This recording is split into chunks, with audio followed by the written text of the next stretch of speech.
My name is Himanish Goel, and I welcome you all to the Everyday Consultants podcast show, where we talk about the uncertain trajectory it takes for stepping into the shoes of a consultant's mind, from adapting to constantly learn through research and develop their own theories, objectives, and opinions for advising businesses from their areas of expertise to communicate the fine line between an SME and polymath.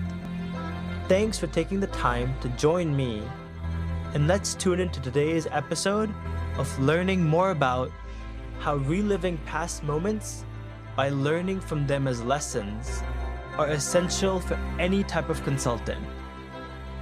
So today's episode, we're going to be talking about how reliving past moments and learning from them are essential for consultants.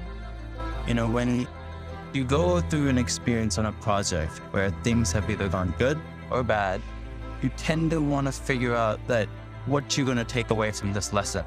And most of the time, you don't even know what is it going to be. But you just want to figure out what can you grasp onto and what can you kind of not remember, but just look as like a learning mistake for the next time. And half of the time, it tends to be the most simple management communication errors that come in the fake picture of things, because the technology gets implemented from that format. So it's always the management and how we talk, how we present, that's always updating on a reoccurring task, actually, is what I meant to say. But to be honest, when you go on new different projects, that's where you implement those to kind of show your evolution for getting those bonuses or for getting those, promotions, in matter of fact. Because the slightest thing you could do wrong in that whole picture is that failing to follow up, failing to let your coworkers know that I worked on this assignment, I was doing X, Y, and Z, I was doing C, D, and E, or I was getting the report from this ABC client. As humans, we don't know what that other employee is doing. I mean, he's most likely doing work or doing something else in terms of slacking off, but he's doing something, and we have to know from that follow-up. And a lot of the time is when you go back, reliving the past and put in future implementations, this can also be from school learnings, from college learnings, from your academic learning that you learned, and just remembering what are some of the things that you picked up that helped you make the person you are today, essentially.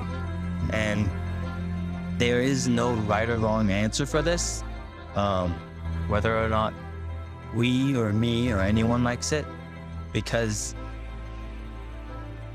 to be honest, the evolutionists are the ones that go to work on different varieties of projects within the consulting world. If you're not evolving, then that's when you have to kind of take that time to decide that, maybe I should probably think about shifting now. Because otherwise, you put yourself in this sort of wormhole where you feel like your work is kind of just not, is not appreciated, because you're either just doing the work, but you're not sort of doing anything out of the excellence, speaking to say. And I guess around that topic, it's just that you have to be at it, like notifications are on the mobile apps, like updating every single time to make sure your software is better than the next person. Because there's always someone better than you, and you have to be aware of that to kind of report or execute that energy out. So I know this episode was a little short, but I guess this was sort of like a a main topic that I thought would be an interesting discussion to let all of you know about. But I guess, as usual, keep inspiring, keep researching, keep having the consultant's hat on. And by the time you know it, you'll be ready to, your time will come to be working for one of those major consultant companies at that point. And I guess until next time, stay tuned for the next episode from Everyday Consultants. See ya. Please be sure to subscribe to the podcast and also leave a review of how much you enjoyed listening to Everyday Consultants. While you're at it, be sure to provide any feedback you might have on my LinkedIn posts in the comments below. And if you know of a friend who's curious about learning quick bites of information regarding the life of a consultant, then be sure to recommend my show to them or anyone that you think might benefit from listening to it. If you want to connect with me, you can find me on LinkedIn, Reddit, and Twitter by searching my name on the platform. If you're interested in looking at some of my other professional content that is currently in the works, then in that case, you can take a look at my Linktree portfolio that can be found below in the description or show notes of this episode. Don't forget to tune in to listening to all episodes of Everyday Consultants and wherever you're able to find your local podcast. Until next time, stay broad, be curious, and be passionate about listening to a conversation where knowledgeable advice gets provided about the world of consulting, about a consultant in our next episode. Peace out.